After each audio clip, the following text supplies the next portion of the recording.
에스겔 37장 4절에서 14절 말씀.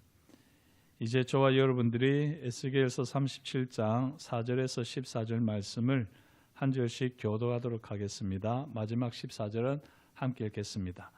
또 내게 이르시되 너는 이 모든 뼈에게 대언하여 이르기를 너희 마른 뼈들아 여호와의 말씀을 들을지어다.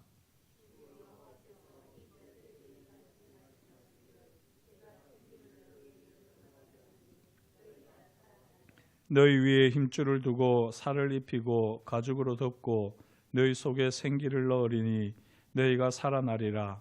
또 내가 여호와인 줄 너희가 알리라 하셨다라.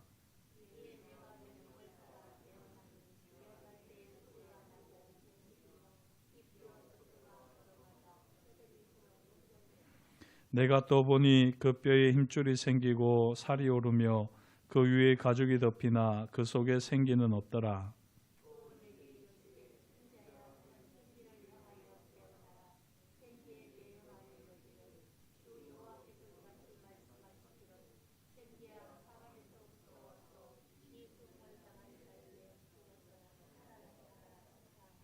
이에 내가 그 명령대로 대언하였더니 생기가 그들에게 들어가매 그들이 곧 살아나서 일어나 서는데 극히 큰 군대더라.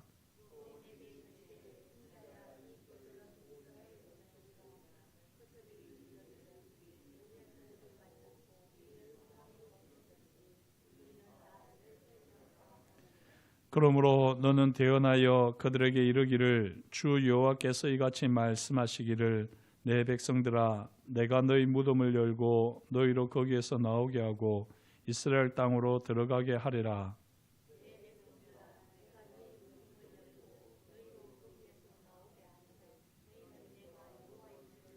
함께 읽습니다. 내가 또 내 영을 너희 속에 두어 너희가 살아나게 하고 내가 또 너희를 너희 고국 땅에 두리니 나 여호와가 이 일을 말하고 이룬 줄을 너희가 알리라. 여호와의 말씀이니라. 아멘. 오늘 에스겔서 37장 4절에서 14절 말씀 함께 교독했습니다.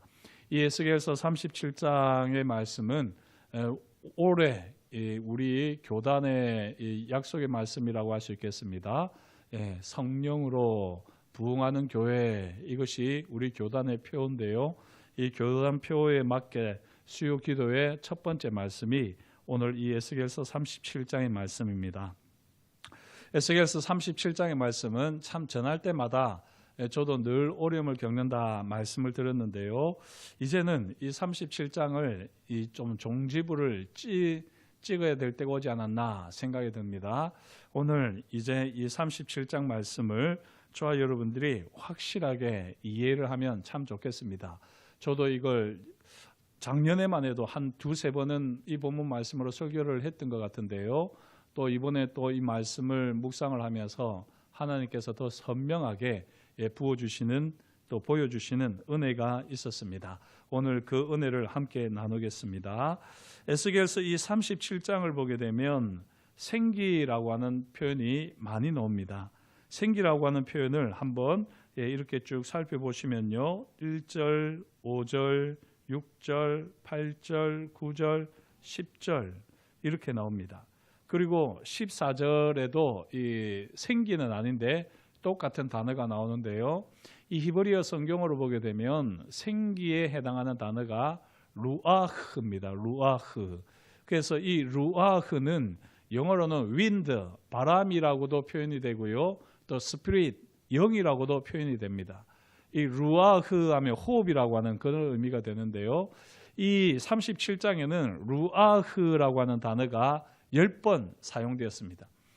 꼭 그런 것은 아니겠지만 이렇게 성경 말씀을 단어를 우리가 반복되네, 여러 번 나오네, 이런 것들은 한번 헤아려 보시면 좋은데 그게 딱 10번일 때가 참 많습니다. 이 10번은 잘 아시겠지만 10은 완전수거든요. 그래서 하나님께서 하나님의 뜻을 선명하게 보여주실 때 반복해서 10번을 언급하시는 경우가 종종 있습니다. 이것은 완전한 강조고요. 완전하게 하나님의 계시를 드러내시는 표현이다라고 할 수 있을 텐데, 오늘 말씀 37장에 루아흐라고 하는 단어가 10번 나오는데요. 그 10번 중에서 9번은 생기로 표현이 되었고, 그리고 또 이 한 번, 마지막 14절에서 한 번은 내 영을 이렇게 되어 있습니다. 그래서 여기 나와 있는 내 영을이라고 하는 영과 앞에서 반복되는 생기라고 하는 단어가 똑같은 의미다라고 여기면 좋겠습니다. 이렇게 생기, 영이 오늘 강조되는데요. 이 영이 있어야지만, 생기가 있어야지만 살아나는 것입니다. 이 이스라엘 백성들이 마른 뼈와 같은데 큰 군대로 살아나는 것은 바로 이 루아흐, 생기, 영이 있어야지 되는 것입니다. 자, 그러면 어떻게 이 생기가 이 마른 뼈들 가운데에 역사하게 될 것인가? 어떻게 하나님의 영이 이 마른 뼈들을 큰 군대로 일어서게 하느냐? 그게 오늘 말씀에 이제 구체적으로 드러나는데요. 오늘 말씀을 보면 반복되는 표현이 있습니다. 하나님께서는 에스겔에게 하나님의 말씀을 대언하게 하십니다. 오늘 말씀 4절을 보니까 또 내게 이르시되, 에스겔이 하는 말이지요. 또 내게 이르시되 너는 이 모든 뼈에게 대언하여 이르기를 내가 너에게 주는 너희 마른 뼈들아 여호와의 말씀을 들을지어다 라고 하는 이 말을 하면서 그 계속해서 주님께서 하신 말씀을 대언하라 하는 것입니다. 그리고 9절에서도 보시면은 또 내게 이르시되 인자야 너는 생기를 향하여 대언하라 라고 말씀하십니다. 그리고 12절에서도 보면 너는 대언하여 그들에게 이르기를 이라고 말씀합니다. 이와 같이 하나님께서는요 에스겔에게 하나님의 말씀을 대언하라 분명하게 말씀하십니다. 에스겔은 하나님의 말씀을 대언하는 사명이 있습니다. 그리고 에스겔은 하나님의 말씀을 대언만 하면 그 하나님의 말씀이 대언되는 가운데에 역사에서 하나님의 말씀이 반드시 성취되어지고 그 말씀대로 이스라엘이 회복되어진다 하는 것을 오늘 말씀이 분명하게 보여줍니다. 사실 이 에스겔의 사명이 우리 모든 그리스도인들의 사명이고요. 특별히 이 설교자의 사명이기도 합니다. 말씀을 한 강단에서 말씀을 선포하는데 전혀 반응이 없어요. 그리고 이 말씀이 지금 성도들에게 들려지는지 안 들려지는지 정말 전혀 모르겠습니다. 이 답답할 때가 있습니다. 하지만요, 그럴 때라도 이 강단에서는 하나님의 말씀을 대언하는 사명이 있는 것입니다. 물론 이 하나님의 말씀을 잘 전해가지고 감동이 있고 이 성도들이 말씀을 듣는 순간부터 얼굴이 확 펴지고 뜨거워지고 이 삶이 바뀌어지는 그런 놀라운 역사가 있으면 좋겠지만 오히려 이곳에서 말씀이 선포되어질 때는 대언될 때에는 오히려 아무런 반응도 없는 것 같지만 그러나 하나님의 말씀은 살아서 운동력이 있기 때문에 반드시 우리 삶의 자리를 바꾸시거든요. 그리고 그 삶의 자리를 바꾸시는 것은 하나님의 말씀입니다. 하나님의 말씀. 그래서 이 강단에서는 정말 아무런 변화가 없어 보이는 것 같을지라도 정말 전하는 것이 맨 땅에 헤딩하는 것 같고 이 콩나물에게 물을 주는 것처럼 아무런 변화가 없는 것 같지만 그러나 하나님의 말씀은 반드시 살아서 역사하신다는 거죠. 그것을 오늘 이 말씀이 우리에게 잘 보여주는데요. 오늘 이렇게 에스겔은 하나님의 말씀을 대언할 뿐입니다. 들려주신 대로 에스겔이 들은 대로 그 말씀을 대언하는데요. 이 하나님의 말씀을 대언하는 것을 통해서 이스라엘 백성들이 마른 뼈와 같은 이스라엘 백성들이 큰 군대로 일어서는 것을 보게 됩니다. 여기서 우리는 부흥의 로드맵을 볼 수가 있습니다. 어떻게 하나님의 부흥이 일어나는가? 하나님의 부흥이 일어나는 그 방식이 오늘 이 에스겔서 37장에 잘 나와 있습니다. 그리고 이 하나님의 부흥이 일어나는 것은요, 사람의 열심이나 사람의 계획이나 사람의 노력이 아니라 철저하게 하나님의 말씀이 선포되어지고 그 하나님의 말씀이 성취되어지는 가운데에 하나님의 부흥이 있다 하는 것을 오늘 말씀이 우리에게 분명하게 보여줍니다. 자, 하나님께서 에스겔에게 하나님의 말씀을 대언하라 몇 번 하셨습니까? 3번 했거든요. 이 3번을 통해서 사실은 하나님의 부흥의 로드맵을 우리는 구체적으로 볼 수 있습니다. 하나님의 부흥의 1단계, 그 1단계는 무엇이냐? 바로 오늘 말씀 4절에서부터 시작해서 여기 8절까지 나오는 말씀을 보게 되면 마른 뼈들을 향하여 하나님의 말씀을 대언하는 단계입니다. 마른 뼈들은 말 그대로요, 이 큰 무덤이 있는데 그 무덤에 뼈들이 흩어져 있습니다. 그리고 그 뼈들이 얼마나 오래되었는지 바짝 말라 있는 것이죠. 이렇게 바짝 말라 있는 뼈들을 향해서 에스겔은 하나님의 말씀을 대언하도록 했던 것입니다. 하나님께서 구체적으로 말씀을 주셨고요, 그리고 그 말씀을 에스겔은 그대로 선언을 한 것입니다. 자신이 믿든지 안 믿든지, 이해를 하든지 이해를 못하든지 상관없이 하나님이 들려주신 말씀 그대로 대언을 합니다. 그게 바로 4절 5절인데요 4절 5절 6절까지 쭉 이야기되어 있습니다. 너희 마른 뼈들아 여호와의 말씀을 들을지어다. 주 여호와께서 이 뼈들에게 이같이 말씀하시기를 내가 생기를 너희에게 들어가게 하리니 너희가 살아나리라. 너희 위에 힘줄을 두고 살을 입히고 가죽으로 덮고 너희 속에 생기를 넣으리니 너희가 살아나리라. 또 내가 여호와인 줄 너희가 알리라 하셨다 하라. 이렇게 하나님께서 친히 에스겔에게 말씀을 주셨고요, 이 말씀을 따라, 이 명령을 따라 이제 에스겔이 대언을 합니다. 그대로 대언을 하게 될 때에 놀라운 일이 일어나는데 바로 이 뼈 저 뼈가 서로 들어맞아지는 것입니다. 이거는 에스겔이 직접 눈으로 본 것이 아니라 환상 가운데 본 것입니다. 환상 가운데 이 널브러져 있는 뼈들이, 마른 뼈들이 막 꿈틀꿈틀 거리더니 막 맞아지는 거예요. 그러면서 이게 사람 꼴을, 사람 모습을 하는 겁니다. 그러더니 이 뼈들이 어떻게 됩니까? 뼈 위에 힘줄이 생기고요, 힘줄 위에 살이 오르고, 그리고 그 살 위에 가죽이 생기더라는 것입니다. 이게 바로 1단계입니다. 하나님의 말씀을 말씀대로 대언하게 되면 완전히 바짝 말라있는 마른 뼈와 같은 이 공동체가 다시 뼈와 뼈이 연결되어지고 거기 힘줄이 생기고 살이 붙고 피부, 가죽이 덮여지는 사람의 꼴을 하게 되는 이런 놀라운 부흥이 있을 것입니다. 하지만 이것은 부흥의 1단계입니다. 이 1단계에서 만족해서는 안 되죠. 이렇게 마른 뼈들이 서로 연결되어지지만 거기에 생기는 없습니다. 이렇게 생기가 없는 것을 보고 있는데 하나님께서는 에스겔에게 다시 한번 말씀을 주시지요. 9절 말씀을 보시면 또 내게 이르시되 인자여 너는 생기를 향하여 대언하라 되어 있습니다. 자, 처음에는 누구를 향하여 대언하라고 했습니까? 4절을 보시면 모든 뼈에게 대언하라 이렇게 되어 있어요. 널브러져 있는 뼈에게 하나님의 말씀을 대언했습니다. 그런데 이제는 그 뼈들이 탁탁탁탁 붙어가지고 하나의 사람의 모습을 하고 있는 이 시체에게, 이 생기가 없는 이 사람의 모습을 하고 있는 이 죽음 시체에게 너는 하나님의 말씀을 대언하라는 것입니다. 그 하나님의 말씀이 구체적으로 무엇입니까? 생기에게 대언하여 이르기를 주 여호와께 이같이 말씀하시기를 생기야 사방에서부터 와서 이 죽음을 당한 자에게 불어서 살아나게 하라. 이렇게 대언하라고 하는 것입니다. 사실 이것은 하나님께서 하시는 말씀이어야 되는데 하나님께서 에스겔에게 이 말씀을 주셨고 에스겔은 감히 이 말씀을 그대로 대언하는 것입니다. 그러자 사방에서부터 생기가 다 이 죽음 시체 가운데 와가지고는요, 이 시체가 살아나는 것입니다.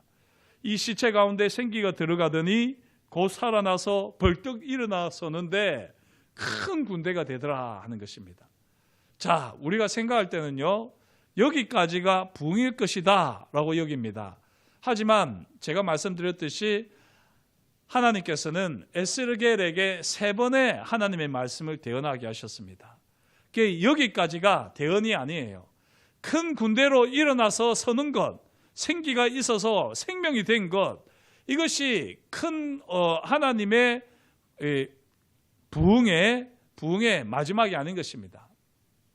자, 이렇게 되어 있는데요, 이런 큰 군대 앞에 에스겔이 감동을 하면서 놀라면서 서 있을 텐데 그때 하나님께서 뭐라고 말씀을 주시느냐면 11절에 또 내게 이르시되 인자야 이 뼈들은 이스라엘 온 족속이라. 그들이 이르기를 우리의 뼈들이 말랐고 우리의 소망이 없어졌으니 우리는 다 멸절되었다 하느니라. 이게 뼈들이 하는 말이라는 것입니다. 생기가 들어갔다고 하지만 아직까지요, 이들은 지금 어디에 있는 상황일까요?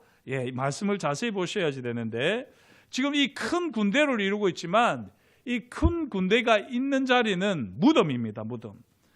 그래서 이 12절 보시면 그러므로 너는 대언하여 그들에게 이르기를 주 여호와께서 이같이 말씀하시기를 내 백성들아 내가 너희 무덤을 열고 너희로 거기에서 나오게 하고 이스라엘 땅으로 들어가게 하리라. 이렇게 말씀하시는 거죠. 이걸 에스겔이 대언해야 되는 것입니다. 이 세 번째 에스겔의 대언이 있으려면 지금 이 큰 군대가 어디에 있는 겁니까? 무덤에 있는 겁니다. 무덤에. 그리고 이 무덤에 있는 큰 군대가 자기를 보고 뭐라고 이야기하느냐? 우리는 그냥 비쩍 마른 뼈라는 거예요. 분명히 뼈에 힘줄이 있었고 거기 살이 오르고 거기에 가죽이 붙었었습니다. 하지만 이거는 사람의 꼴을 만들고 있지만 실제로 건강한 사람이 볼 때는 비쩍 말라서 곧 죽을 만한 사람들, 피골상접이라고 그러죠. 가죽과 뼈가 붙었다. 이 피골상접이라고 하는 말을 쓰는데 지금 그런 상태라는 것입니다. 뼈들이 말랐고요, 소망이 없고 다 멸절되는 상황이라는 거죠. 여전히 무덤 가운데에서 이렇게 부정적인 말을 이들이 한다라고 하나님께서 지금 에스겔에게 말씀하고 계십니다. 11절을 보면 제게는 이게 상당히 감동으로 다가왔습니다. 만약에 에스겔이 무덤 속에서 실제로 이 군대 사람들이 하는 말을 직접 들었다고 하면 되게 실망이 됐을 겁니다. 그리고 이 힘이 쭉 빠져버렸을 겁니다. 그런데요, 에스겔이 이 다시 살아난 마른 뼈들이 큰 군대로 다시 살아난 그들의 목소리로 들은 것이 아니라 하나님의 목소리로 그들의 소리를 들었습니다. 이거는 정말 제가 볼 때는 큰 의미가 있는 것 같아요. 사실 이 목회자와 성도들 간에 소통이 되어야 된다고 그러잖아요. 그리고 강단에서 선포된 말씀이 성도들에게 어떻게 전달되어지는지, 그리고 성도들이 그 말씀을 어떻게 받아들이고 어떻게 소화하는지 늘 귀를 열고 들어야 된다, 이렇게 이야기를 많이 합니다. 하지만요, 사실 이 말씀이 전해진 다음에 성도들이 어떻게 설교를 평가하는지 이걸 듣는 것은 설교자의 사명도 아니고요, 설교자의 태도도 아닙니다. 설교자는 하나님의 음성을 듣고 하나님의 음성을 정직하게 최선을 다해서 선포하면 끝입니다. 그 다음에 성도들이 그 말씀을 가지고 어떻게 이야기하든지 그것은 설교자의 문제가 아니라 하나님의 문제입니다.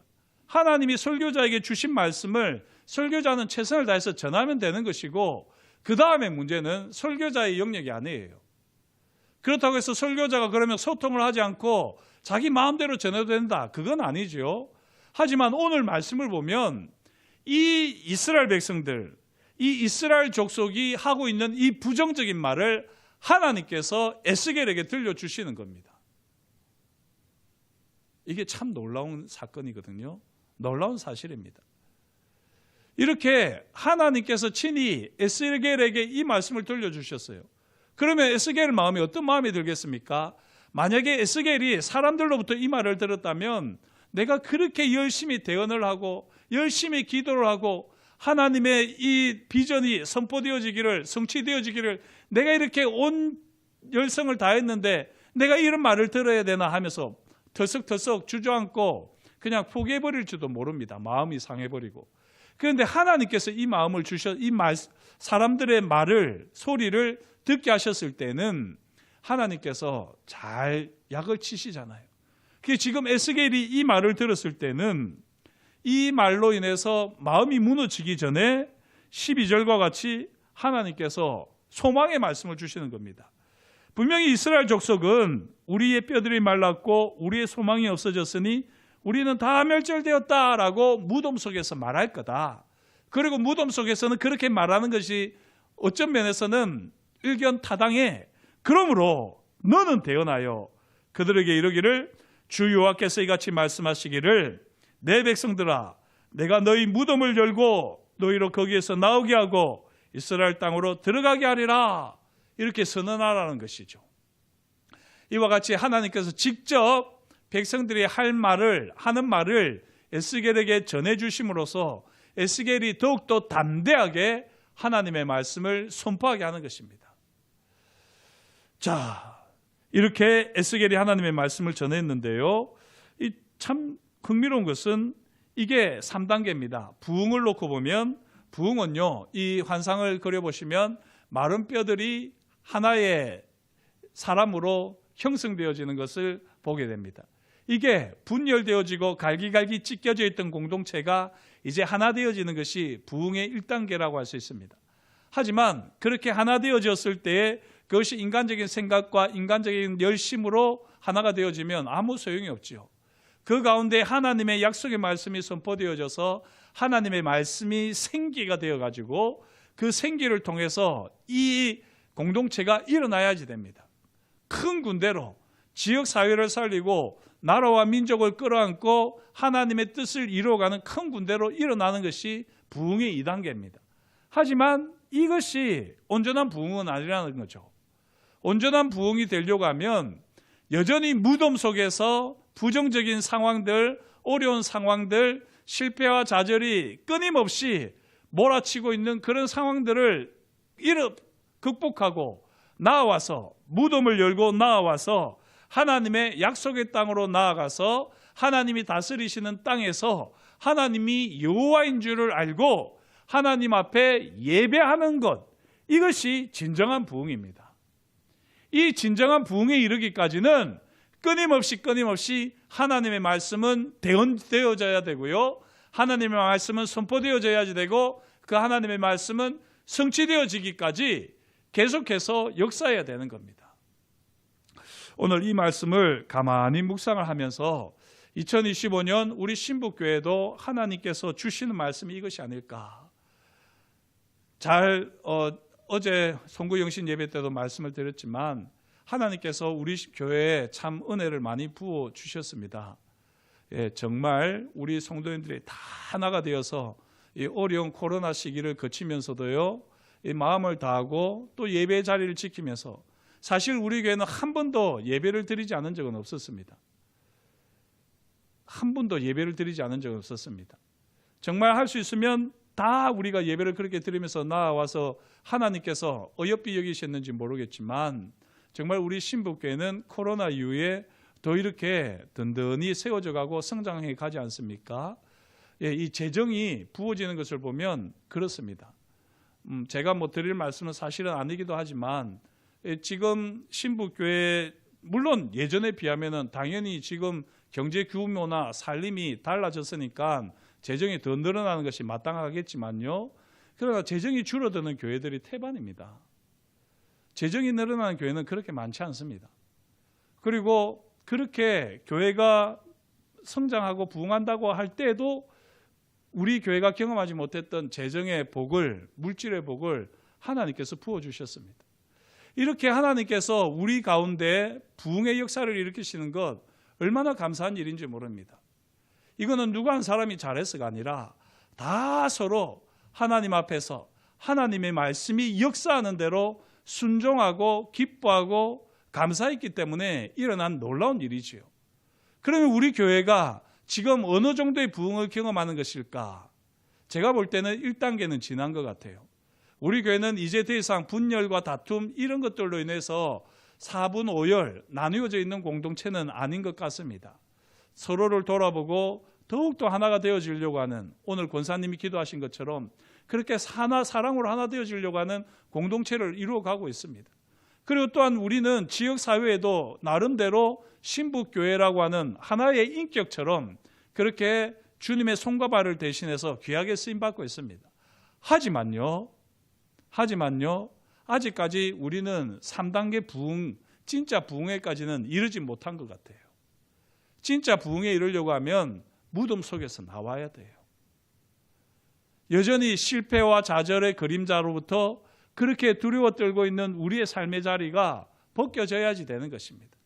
여전히 죄와 허물의 그늘 아래에서 허우적거리고 있는 우리의 삶의 자리, 세상의 것에 우리의 탐욕과 정욕과 우리의 이 온갖 오만과 교만 덩어리들이 이 지금도 여전히 남아있는 이것들을 우리가 걷어내고 오직 여호와 하나님께서 말씀하신 대로 우리의 가정과 교회가 이 나라 이 민족이 서게 되기까지 하나님 우리를 다스려 주십시오.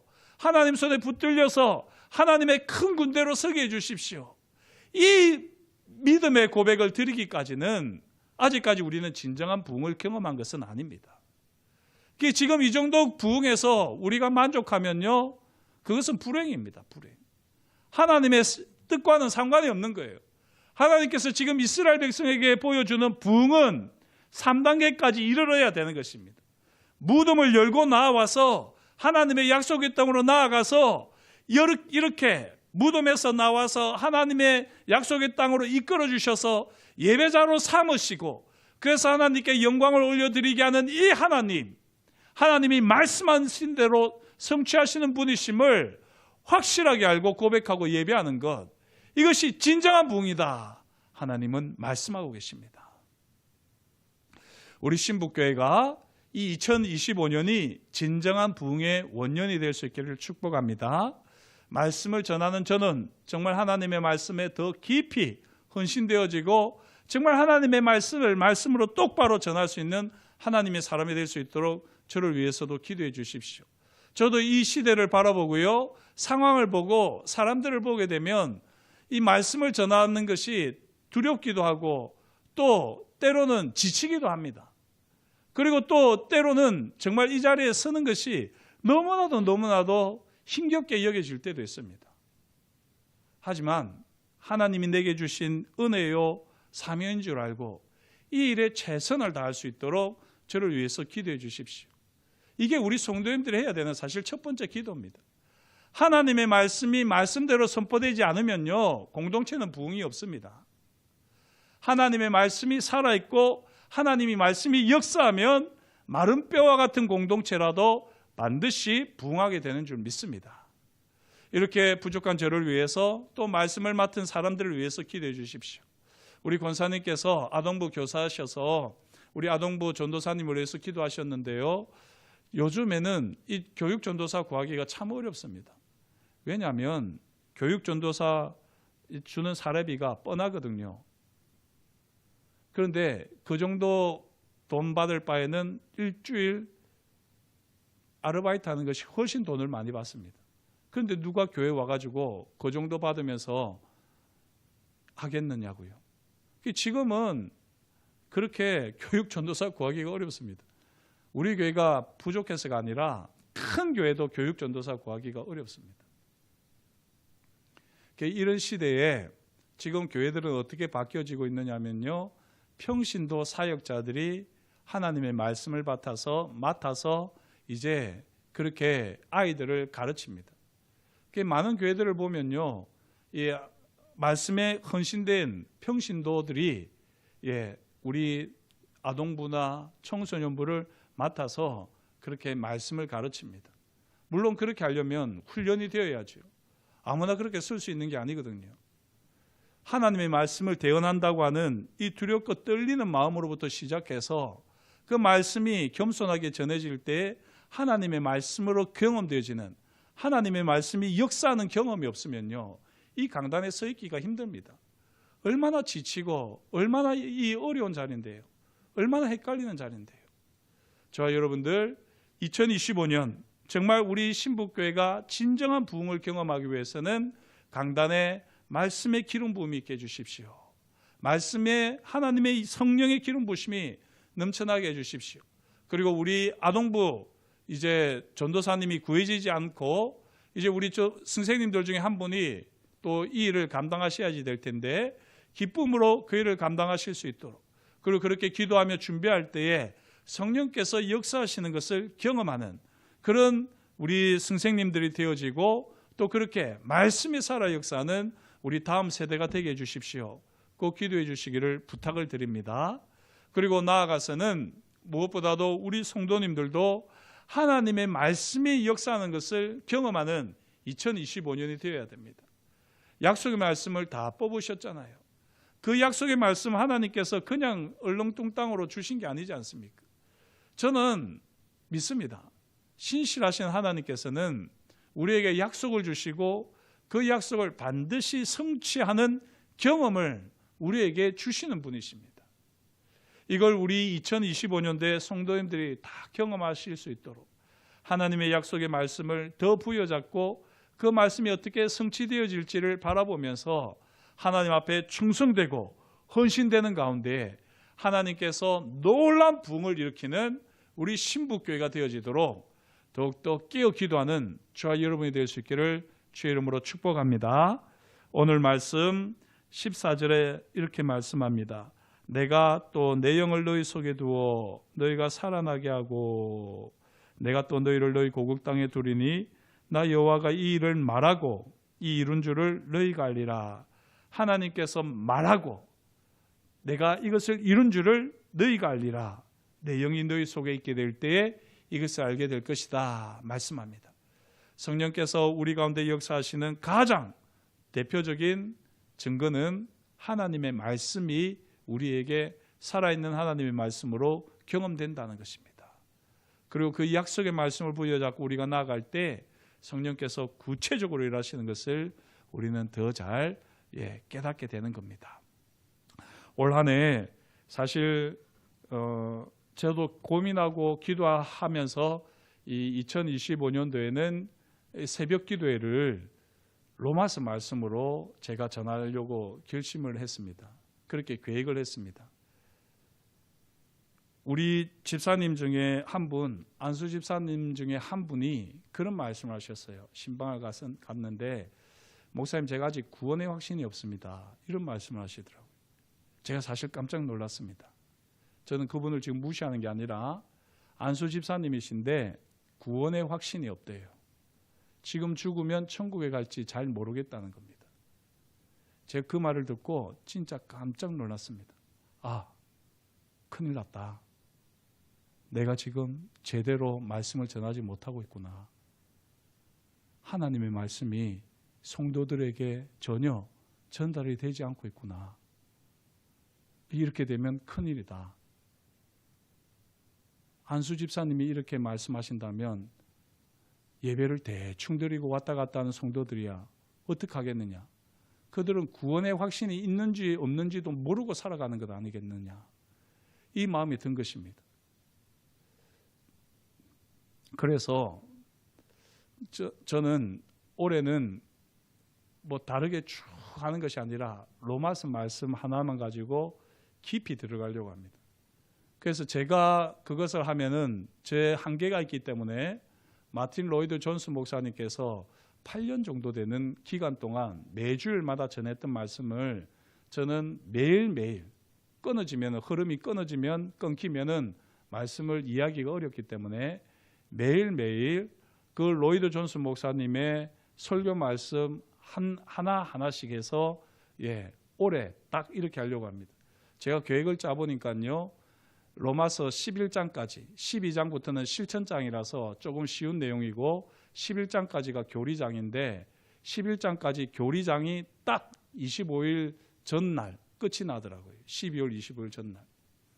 이렇게 해서 로마서 말씀을 통해서 하나님의 말씀이 역사하는 가운데에 하나님의 영이 각 사람의 마음을 움직이시고 정말 무덤 속에서 살아가는 것과 같은 인생들, 아직도 구원의 확신이 없어서 죽음 앞에서 벌벌 떨 수밖에 없는 저와 여러분 모두의 삶의 자리에서 이 시간 당장 내가 죽어도 주님께서 영광 중에 나를 맞아 주실 것이라고 하는 이 소망으로 하루하루를 순간순간을 살아가는 진짜 그리스도인으로, 복음의 품격을 가진 그리스도인으로 세우는 것이 저의 사명이 아니겠습니까?